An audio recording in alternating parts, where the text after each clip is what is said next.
Now let's move on to our third litmus test, unity. Is communion with Rome commonly treated as a major reference point for Catholic unity and orthodoxy? First up, we have St. Irenaeus in his work titled Against Heresies, written in approximately 180 AD. In Book 3, Chapter 3, he is writing to refute the Gnostic heretics using the principle of apostolic succession to prove that those who hold the genuine legitimate faith are verifiable through a direct chain from the current bishop back to the apostles. In Section 1, we read, quote, "It is within the power of all, therefore, in every church, who may wish to see the truth, to contemplate clearly the tradition of the apostles manifested throughout the whole world. And we are in a position to reckon up those who were by the apostles instituted bishops in the churches, and to demonstrate the succession of these men to our own times, those who neither taught nor knew of anything like what these heretics rave about.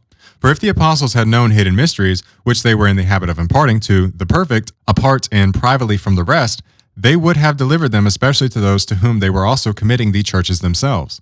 For they were desirous that these men should be very perfect and blameless in all things, whom also they were leaving behind as their successors, delivering up their own place of government to these men, which men, if they discharged their functions honestly, would be a great boon to the church, but if they should fall away, the direst calamity." And in Section 2, we read, quote, "Since, however, it would be very tedious in such a volume as this to reckon up the succession of all the churches, we do put to confusion all those who, in whatever manner, whether by evil self-pleasing, by vainglory, or by blindness and perverse opinion, assemble in unauthorized meetings. We do this, I say, by indicating that tradition derived from the apostles of the very great, the very ancient, and universally known church, founded and organized at Rome by the two most glorious apostles, Peter and Paul, as also by pointing out the faith preached to men, which comes down to our time by means of the succession of the bishops. For it is a matter of necessity that every church should agree with this church on account of its preeminent authority, that is, the faithful everywhere, inasmuch as the apostolic tradition has been preserved continuously by those faithful men who exist everywhere." So first off, notice in Section 1 phrases like, quote, "We are in a position to reckon up those who were by the apostles instituted bishops in the churches, and to demonstrate the succession of these men to our own times." And speaking of the apostles and their successors, quote, "For they were desirous that these men should be very perfect and blameless in all things, whom also they were leaving behind as their successors, delivering up their own place of government to these men." With the key wording being, quote, "their own place of government." Keep that in mind. This passage is also very reminiscent of 1 Clement, which we have discussed in prior episodes as well as earlier in this episode. In Section 2, we have key lines such as, quote, "We do put to confusion all those who, in whatever manner, whether by an evil self-pleasing, by vainglory, or by blindness and perverse opinion, assemble in unauthorized meetings," which is reminiscent of St. Ignatius's letters. And perhaps the most important line for our purposes today, quote, "For it is a matter of necessity that every church should agree with this church on account of its preeminent authority." If it's a matter of necessity that every church agree with this church, quote, "the very great, the very ancient, and universally known church founded and organized at Rome by the two most glorious apostles, Peter and Paul," then that checks the box for unity. And why ought all these churches to agree with the Roman church founded by Peter and Paul? On account of its preeminent authority. And remember, all of this is said in the context of contending with heretics, so that checks the box for orthodoxy. This leaves us with a positive verdict on both of the criteria for the third litmus test. Next up, we have Tertullian, writing about 20 years later in 200 AD. As I read this next passage, I want you to listen for how Tertullian treats Rome as the gold standard for truth. He doesn't present Rome as just one interesting option among many. He presents it as the church that admits no gainsayer, the one place where the apostolic doctrine is preserved with such purity that it serves as the ultimate shield against every heresy. In his book, The Prescription Against Heretics, chapter 36, he writes, quote, "Come now, you who would indulge a better curiosity, if you would apply it to the business of your salvation, run over the apostolic churches, in which the very thrones of the apostles are still preeminent in their places, in which their own authentic writings are read, uttering the voice and presenting the face of each of them severally. Achaia is very near you, in which you find Corinth. Since you are not far from Macedonia, you have Philippi, and there too you have the Thessalonians. Since you are able to cross to Asia, you get Ephesus. Since, moreover, you are very close upon Italy, you have Rome, from which there comes even into our own hands the very authority of apostles themselves. How happy is its church, on which apostles poured forth all their doctrine along with their blood, where Peter endures a passion like his Lord's, where Paul wins his crown in a death like John's, where the apostle John was first plunged, unhurt, into burning oil, and thence remitted to his island exile. See what she has learned, what taught, what fellowship has had with even our churches in Africa. One Lord God does she acknowledge, the creator of the universe, and Christ Jesus, born of the Virgin Mary, the Son of God, the creator. In the resurrection of the flesh, the law and the prophets, she unites in one volume with the writings of the evangelists and apostles, from which she drinks in her faith. This she seals with the water of baptism, arrays with the Holy Ghost, feeds with the Eucharist, cheers with martyrdom, and against such a discipline thus maintained she admits no gainsayer. This is the discipline which I no longer say foretold that heresies should come, but from which they proceeded. However, they were not of her, because they were opposed to her. Even the rough wild olive arises from the germ of the fruitful, rich, and genuine olive. Also from the seed of the mellowest and sweetest fig there springs the empty and useless wild fig. In the same way, heresies too come from our plants, although not of our kind. They come from the grain of truth, but, owing to their falsehood, they have only wild leaves to show. Now notice the key lines, quote, in which the very thrones of the apostles are still preeminent in their places.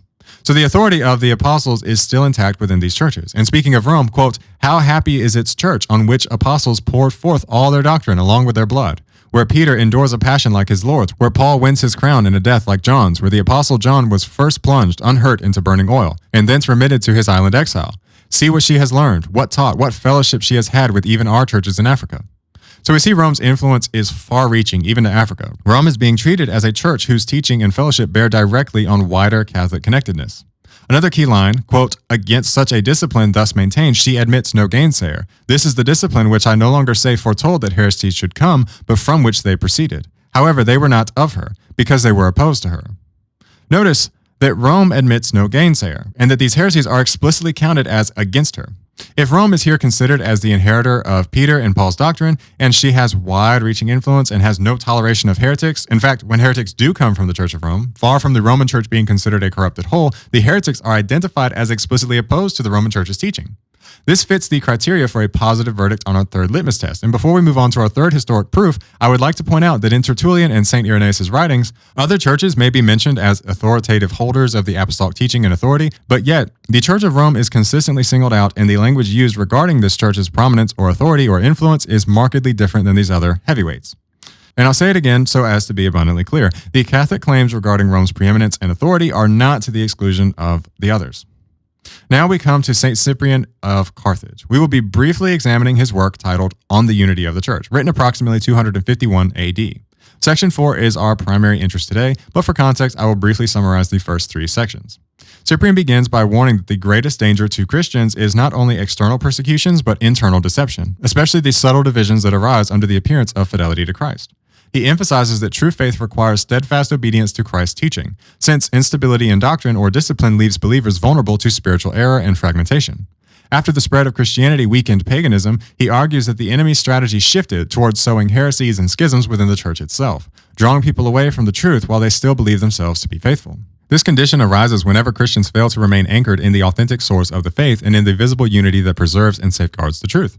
In section 4, he writes, quote, if anyone consider and examine these things, there is no need for lengthened discussion and arguments. There is easy proof for faith in a short summary of the truth. The Lord speaks to Peter, saying, I say unto thee, thou art Peter, and upon this rock I will build my church, and the gates of hell shall not prevail against it. And I will give unto thee the keys of the kingdom of heaven. And whatsoever thou shalt bind on earth shall be bound also in heaven. And whatsoever thou shalt loose on earth shall be loosed in heaven. And again to the same he says, after his resurrection, feed my sheep. And although to all the apostles after his resurrection he gives an equal power and says, as the Father hath sent me, even so I send you, receive ye the Holy Ghost.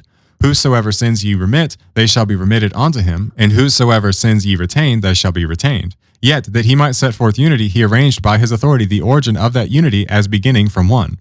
Assuredly, the rest of the apostles were also the same as was Peter, endowed with a like partnership both of honor and power. But the beginning proceeds from unity, which one church also the Holy Spirit in the Song of Songs designated in the person of our Lord, and says, my dove, my spotless one, is but one. She is the only one of her mother, elect of her that bare her. Does he who does not hold this unity of the church think that he holds the faith? Does he who strives against and resists the church trust that he is in the church? When moreover the blessed apostle Paul teaches the same thing and sets forth the sacrament of unity, saying, there is one body and one spirit, one hope of your calling, one Lord, one faith, one baptism, one God. This passage is incredibly on the nose for the subject at hand. Remember the scriptural case for the papacy in part 7? St. Cyprian cites Matthew 16 verse 18 and John 21 verses 15 through 17 as, quote, easy proof for faith in a short summary of the truth. And remember the logical case for the papacy in part 5? Quote, although to all the apostles after his resurrection he gives an equal power and says, as the Father hath sent me, even so I send you, receive ye the Holy Ghost, whosoever sins ye remit, they shall be remitted unto him, and whosoever sins ye retain, they shall be retained. Yet that he might set forth unity, he arranged by his authority the origin of that unity as beginning from one. St. Cyprian says, quote, but the beginning proceeds from unity, which one church also, the Holy Spirit in the Song of Songs, designated in the person of our Lord, and says, my dove, my spotless one, is but one. She is the only one of her mother, elect of her that bare her. Now, some might point to St. Cyprian's mention of the other apostles having a like partnership of honor and power to suggest a model of total equality. But for St. Cyprian, the source of that power is the deciding factor. He argues that while the power is shared, Christ gave it to Peter first to manifest the fact that the church's authority is essentially one. In St. Cyprian's mind, the other apostles are like branches to a tree or rays to the sun. They share the light, but if they are separated from the source, they lose their life. In other words, if you aren't in communion with the chair of Peter, you aren't just disagreeing with a peer, you are separating yourself from the very origin of apostolic unity. It's important to note that decades after writing these words, St. Cyprian had a massive heated disagreement with Pope Stephen over the issue of rebaptizing heretics. Critics often point to this friction as proof that the papacy did not exist, but notice the nature of the dispute. Pope Stephen invoked his authority as successor of Peter in order to settle the matter, while Cyprian resisted what he saw as Stephen's handling of the issue. That tension matters, but it does not erase Cyprian's own principle that unity begins from Peter and that the chair of Peter holds a unique place in the church's unity. In other words, the controversy shows that the Roman authority was contested in its application, not irrelevant in its existence. You do not get a major 3rd century ecclesial crisis over a bishop whose decisions carry no weight beyond his own city. St. Cyprian ends this section with the chilling words, quote, "Does he who strives against and resists the church trust that he is in the church, when moreover the blessed apostle Paul teaches the same thing and sets forth the sacrament of unity, saying, there is one body and one spirit, one hope of your calling, one Lord, one faith, one baptism, one God?" This is the most overt and on-the-nose passage regarding the papacy that we have examined thus far. And while some may point out that this is also the latest piece of historical evidence we have thus far examined, almost 220 years after Christ's death and resurrection, I would like to point out that St. Cyprian is writing over 100 years before St. Athanasius' Festal Letter in 367 AD, which is the first surviving list that exactly matches the 27-book New Testament used today, and about 75 years before the First Council of Nicaea in 325 AD. So while St. Cyprian is indeed writing much later than, say, St. Ignatius of Antioch or St. Clement of Rome, this is still written in the same era, so to speak, and about 60 years prior to the Edict of Milan, which legalized Christianity. So in summary, in regards to our third litmus test, the question of unity, is communion with Rome commonly treated as a major reference point for Catholic unity and orthodoxy? According to St. Irenaeus, yes.